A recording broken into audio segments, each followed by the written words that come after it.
Hello, everyone. This is Marital Matterz A to Z, a platform where we discuss everything marriage, solutions to every day-to-day challenges in marriage.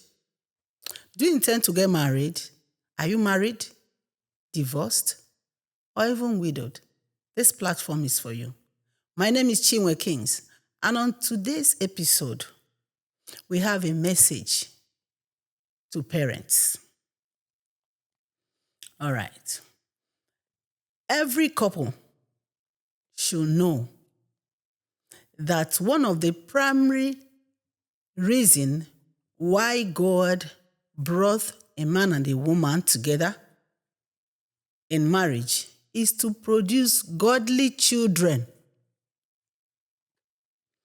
Therefore, we should know that our duty is to pray these children into this world, pray them into their purpose, pray them into destiny, even before we conceive them, and while we conceive them, and then when we bring them forth. The earlier we understand this, the better. That what God expects from us is to pray these children into existence, pray them into their destinies, the better for us. Because when we do our part, then we have no regrets.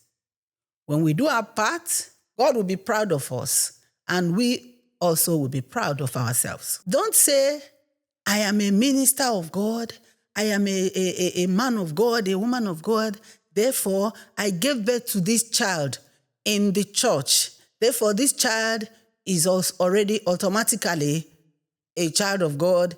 He or she knows what to do. He or she knows it. No. That is the mistake most of us make. Because we should know that this child, though he or she is born inside the church, does not make him or her saved or born again or a child of God. It's our duty to teach these children, to train these children, and make them understand so that they will intentionally accept Christ on their own. Don't assume that because he was born inside the church, she was born inside the church, she is in the choir, he is a keyboardist or this or that, so it is all about. No, and you will be surprised that you will be busy preaching to others while the enemy has taken your own away from the back. And this is the reason why we should know that our primary assignment is to preach to our own children first. Preach to your children. Teach them. Let them on their own decide, make up their mind to accept Christ and lead them, direct them, make sure, guide them, guard them, make sure they do, and then continue the work. Of course, in the background, of course, you're praying for this child and you are training this child also by talking to him or her when need be. As we prepare our children for the future, we prepare them, both male and female. You know, in this time and age, most of the time we say, okay, we want to prepare our female children because they will get married, we'll give them the best, this and that and that. And then the male child is left there. This one is another story, a story for another day. So what I'm trying to say here is that we should prepare our male children as well as our female children, not focus or pay more attention to one gender and the other one left aside. That is one of the problems we are having currently. Because when they turn out good, we are the ones that will enjoy it. We are the ones that will be happy. But when they turn out bad, we are the ones also that will suffer it. You know, in marriage, most times the children spend more time with the mothers than the fathers. And then most of the time, the fathers, because they spend less time with these children, when they are with them, they want to show themselves all nice, wonderful dads and all that. And then their mom, who is always there, who has always been there with them, because she scolds them, maybe flog them most of the time, they see her as a wicked mom and as a harsh mom, as a tough mom. Please don't support that as a man, because many men do this. They are the best because they don't spend more time with these children. So that little time they spend, they want to pet them and be a wonderful dad. That is where we are also getting it wrong. And then in training these children, most of the time, when a mother scolds or flogs or hits the child, and the father in the presence of the child says, stop that. That's too much. What are you trying to do? You're trying to tell that child that you love him or her so much, and the mother hates him or her by hitting him or her or flogging or talking to, maybe shouting at him or her. That is not the way, because this has caused a lot of problems. Right there in the child's presence, because he or she did something before the mother scolds or flogs or hits or shouts at him or her. So you are supposed to support your wife, support your spouse at that point in the presence of that child, and scold the child also. If you feel that your wife maybe has, she went too far, then take her inside. Or maybe when both of you are together, you can now tell her, honey, this the way you handled that situation you were too harsh, or it was too much. You wouldn't have said that to that child. You wouldn't have done that way. You wouldn't have hit, Then you talk about it. And maybe she would I was pissed, I was angry. That was why. Say, okay, next time, don't do it that way. You discuss, but don't go and show the child that, the mother is too harsh. In the presence of the child, you start scolding your wife. What does that mean? What are you trying to do? This has caused a lot of problems. It is because of some cases we receive, we hear. That is why we are going this way. So, as parents, when your wife or your husband is too harsh to your child, or too, went too far or go too far in the correction, all you could do that time, support him, support her in the presence of the child. You can go back and talk about it. Let the child know that you are not in support of what he or she did. You are not, because you're only trying to play a nice one. And then you're messing your spouse up in the presence of that child.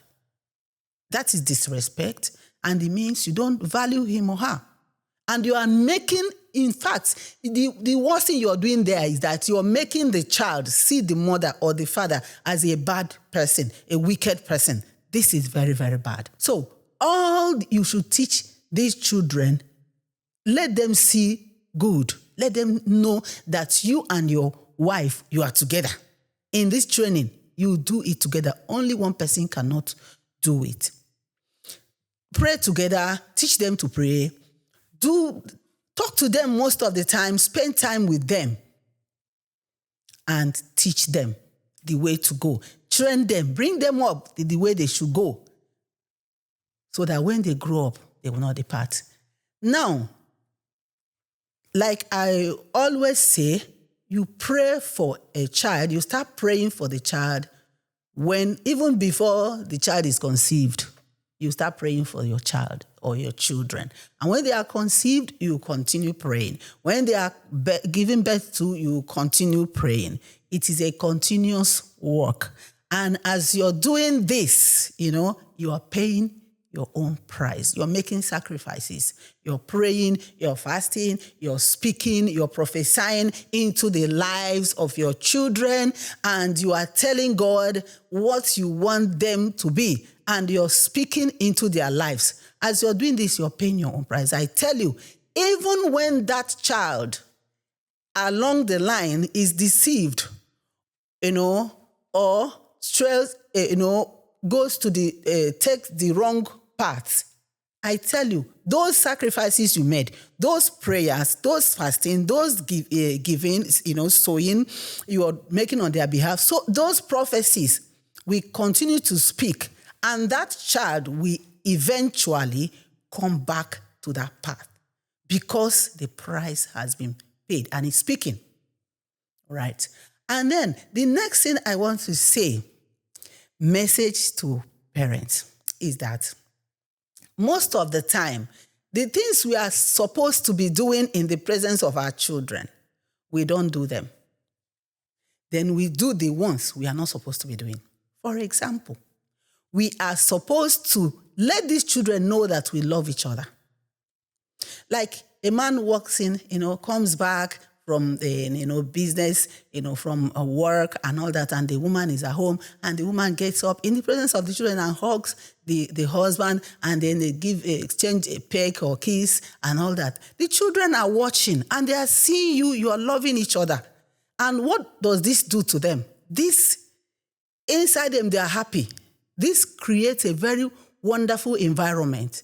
And they are enjoying it. And they know, inside them, they want to get married tomorrow because they want to be like mom and dad. But no, we don't do that. We don't hug. We don't kiss. We don't even, play in their presence. We go inside to go and do this one when we are supposed to be doing it. But in their presence, we argue, we quarrel, we shout at each other, we fight in their presence. This is one of the reasons why these children say, I won't get married. This is one of the reasons why these children say, in fact, I'm not interested if this is what marriage is. Because we do what we are supposed to be doing in their presence behind closed doors. And the things that we're supposed to do behind closed doors, we do it in their presence. Because we are actually supposed to go inside and quarrel our quarrel, shout our shout, and argue our argument. We are supposed to go inside and fight our fight. They won't know. Even if they hear something, yes, we are arranging something. But we don't do that. We come out and fight in their presence, do all that, and that is all they see. They don't see us playing, laughing together. They don't see us kiss. They don't see us hug. All those kind of things that will make them, enjoy the moment and say, oh, I want to, if I get married, I want to be like mom and dad. Why don't we do that? There are so many things to say. But for now, let's leave it here for now. Okay? So we've come to the end of this episode. Please like, share, comment, and subscribe. And follow us on other social media platforms. Thank you so much. See you on the next episode. Bye.